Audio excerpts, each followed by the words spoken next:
ఇవాళ కూచిపూడి గురించి వివరిస్తున్నాను. కూచిపూడి ఆంధ్రప్రదేశ్ యొక్క అధికారిక నృత్యం.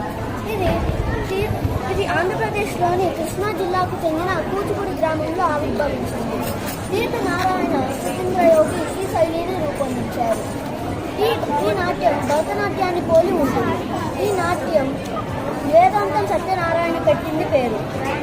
భారతదేశంలోనే కాక ప్రపంచవ్యాప్తంగా పేరు పొందిన నాట్యకళ ఈ కూచిపూడి నృత్యం. ధన్యవాదాలు. భరతనాట్యం దక్షిణ భారతదేశంలోని నాట్యశాస్త్రం రచించిన భరతముని అనే పేరుతో పుట్టి ప్రసిద్ధిగాంచిన ఒక శాస్త్రీయ నృత్య విధానం. ఇది తమిళనాడు యొక్క రాష్ట్రీయ నృత్యం. దక్షిణ భారతదేశంలోని దేవాలయాల్లో శిల్పాలు భరతనాట్యం భంగిమలలో అక్షరసం నాట్యం చేస్తున్నట్లుగా ఉంటాయి.